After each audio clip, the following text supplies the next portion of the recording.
69 BNS false promise to marriage.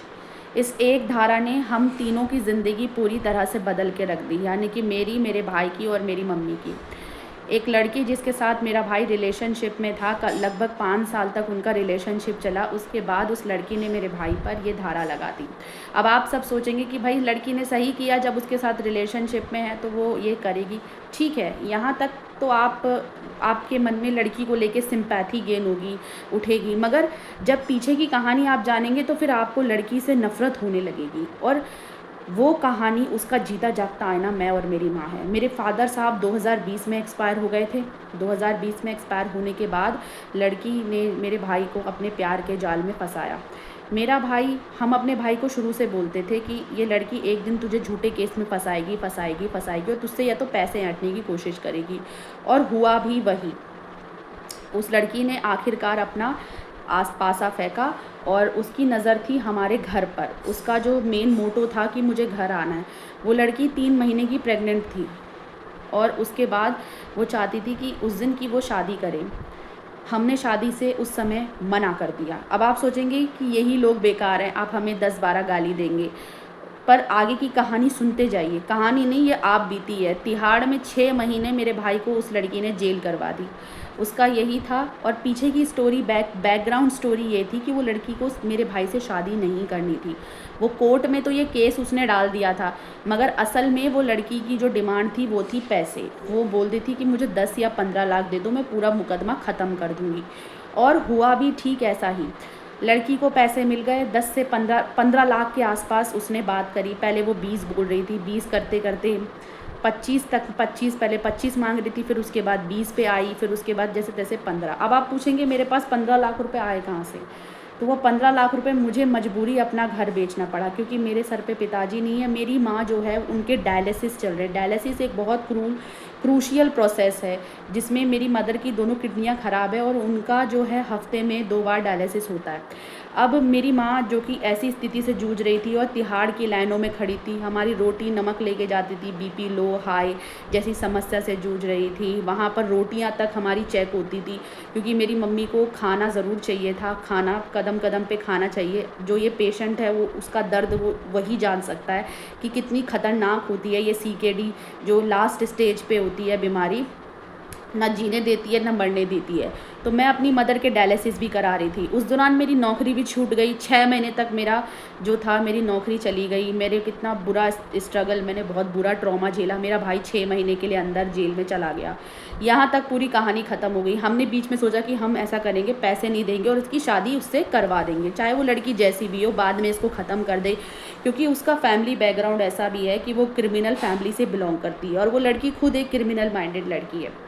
अब यहाँ तक सारी चीज़ें हो गई, पैसों का लेन देन हो गया, मेरा भाई बाहर आ गया। उसके थोड़े देर बाद आती है FSL रिपोर्ट। उस लड़की ने इस पूरे प्रोसेस के दौरान अपनी प्रेगनेंसी को टर्मिनेट करा दिया था। मतलब मुकदमे के दौरान जब हमने शादी करवाने से मना कर दिया, तो उसने अब कोर्ट की परमिशन से अपनी प्रेगनेंसी को टर्मिनेट करवा दिया। लेकिन उससे पहले कोर्ट ने जब अबॉर्शन किया था तो उन्होंने कुछ गाइडलाइन के साथ किया था कि उसके कुछ सैंपल को संभाल के रखा और मेरे भाई के सैंपल लिए गए ताकि फॉरेंसिक रिपोर्ट आ सके। तो अब आई FSL रिपोर्ट, यानी मेडिकल रिपोर्ट, जिससे साबित हुआ कि जो बच्चा उसने अबॉर्ट करवाया था और जो मेरे भाई के नाम पे बिल फट रहा था, वो असल में बच्चा उसका नहीं था। मतलब उसका बायोलॉजिकल फादर मेरा भाई नहीं था। यानी कि सोचिए, मेरे भाई ने 6 महीने और मेरी मम्मी ने 6 महीने वो कष्ट झेला और वो फ्री के हमसे पैसे भी ले गई। 6 महीने हमने कष्ट भी झिलवाया और इस दौरान हमने उसकी गालियाँ सुनी। वो लड़की मेरी माँ से, जो CKD पेशेंट थी, कोर्ट परिसर के अंदर तक उस लड़की ने हमसे लड़ाई करी। मेरी मम्मी की चेस्ट पे घूसा मारा, मुझे थप्पड़ मारा। तो मतलब अगर वो लड़की के बारे में, इतनी शातिर लड़की जिसने हमारे साथ मारपीट की, कहते हैं हो ही रचित जो राम ही राखा। भगवान श्री राम, माता रानी और ऊपर वाले ने मेरा बहुत साथ दिया कदम कदम पर इस पूरी लड़ाई में। कहते हैं कि ऊपर वाला हर किसी का साथ देता है।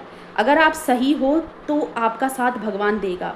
अगर वो ठीक होती, भगवान उसका साथ देता, एंड से एंड तक देता। मगर उसकी नीयत में खोट था और जिस बच्चे की आड़ लेकर वो हमारे घर के अंदर दाखिल होना चाह रही थी, यानी कब्जाना चाह रही थी, वो बच्चा भी असल में मेरे भाई का नहीं निकला।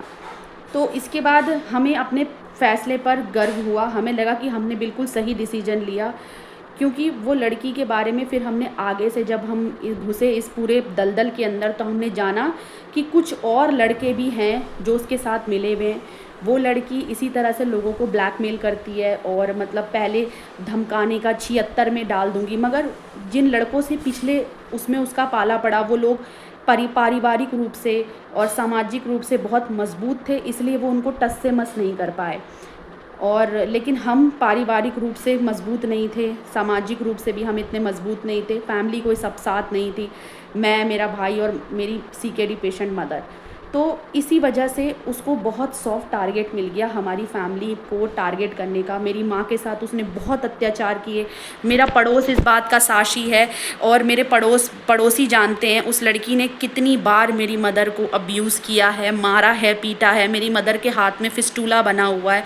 मेरी मदर किडनी पेशेंट हैं और वो आती थी डायलिसिस करके, और उस दौरान पर कानून की नज़र में वो लड़की जो कोर्ट के अंदर आती थी उसे विक्टिम पुकारा जाता था, पर असल में विक्टिम तो हम लोग थे।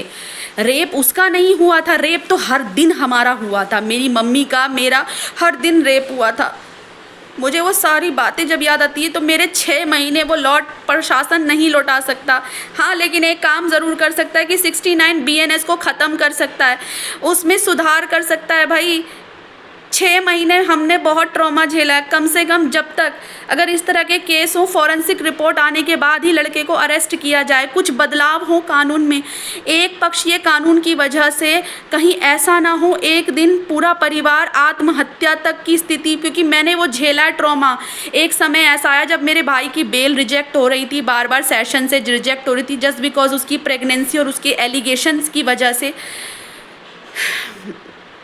तब हम दोनों ने, मेरी मदर ने और मैंने, सुसाइड तक का हमारे दिमाग में थॉट आया कि हम अपने भाई को बोल देंगे कि हम भी मर रहे हैं, अब तुझे जो करना है कर ले, तू उससे शादी कर ले। मतलब इतना बुरा हमारे पे। और वो लड़की शादी करने को राज़ी नहीं थी, क्योंकि उसको मतलब था तो सिर्फ पैसों से, उसकी नज़र हमारे घर पे थी। मेरा भाई उसको लेके, मेरे भाई ने बताया कि वो उससे चोरी छिपे शादी करना चाह रहा था, यहाँ तक कि उस लड़की के वकील से मिला था जो 1 नंबर का दलाल वकील है। उसकी वकालत उसे सब पता है। उसके वकील ने ही हमसे डिमांड की थी पैसों की। लड़की के वकील ने, लड़की सामने नहीं आना चाह रही थी क्योंकि उसे अपना डर था। उसे डर इस बात का था कि कहीं ऐसा ना हो कि मेरा नाम किसी चीज़ में आ जाए, कहीं ऐसा ना हो मैं फंस जाऊं, तो खुद को ना फंसे, इसलिए सारी चीज़ें अपने वकील के थ्रू वो डील कर रही थी। तो मैंने 15 लाख रुपए, जिसमें से 7.5 लाख रुपए उसके वकील के अकाउंट में डाले थे और 7.5 लाख रुपए मैंने उस लड़की को कैश दिए थे। तब जाकर उसने मेरे भाई के लिए, उसने वहाँ कोर्ट में सच बोला। उस सच के पैसे लिए उसने मेरे से, उस सच्ची गवाही के उसने मेरे से पैसे लिए, जो कि वाकई में सच थी। जो भी संबंध बने मेरे और मेरे भाई उसके बीच, उसमें उसकी पूरी रजामंदी थी, जिसे उसने रेप का करार देके और फॉल्स प्रॉमिस टू मैरिज। ये बात सच है, मेरा भाई उससे प्यार करता था। बट और रहा सवाल शादी का, तो शादी का उसने जो वादा था, जो शादी के वादे पर जो बना हुआ है पूरा, तो मुझे एक बात समझ नहीं आई, अगर वो लड़की इतनी ही अच्छी थी तो भाई वो शादी के झांसे में क्यों आई? भाई कोई एक बार झांसे में आता है, मुझे ये भी जानना है, कोई 2 बार, 6 साल तक आप शादी के झांसे के उसमें आकर आप फिज़िकल रिलेशन बना रहे हो, मुझे ये समझ नहीं आया। और नंबर 2 की चीज़ कि बहुत सी चीज़ें थी जो कानून में इन्वेस्टिगेशन करना था। इन्वेस्टिगेशन ऑफिसर ने जो अपनी सिर्फ एक पक्षीय चीज़ देखी, जो हमने 6 महीने ट्रॉमा झेला, उसकी भरपाई आखिरकार कौन करेगा? मैं चाहती हूँ इस कानून में सुधार हो और जो लंबे समय तक के रिलेशनशिप हैं उन्हें इससे दूर रखा जाए। भाई ये रेप की कैटेगरी में नहीं आते हैं, इसे हटाया जाए। मैं खुद एक लड़की हूँ, मैं मानती हूँ। मैं आपसे बस इतनी अपील करना चाहती हूँ कि इस कानून को उन लोगों का मोहरा बनने मत दो जो कि इसका मिसयूज़ करना चाह रहे हैं। इस धारा का सही इस्तेमाल ना होने की बजाय गलत हो रहा है, और इसकी जगह जिसे पीड़ित बनाया जाता है, असल में वो पीड़ित नहीं है, पीड़ित तो वो है जो भोग रहा है।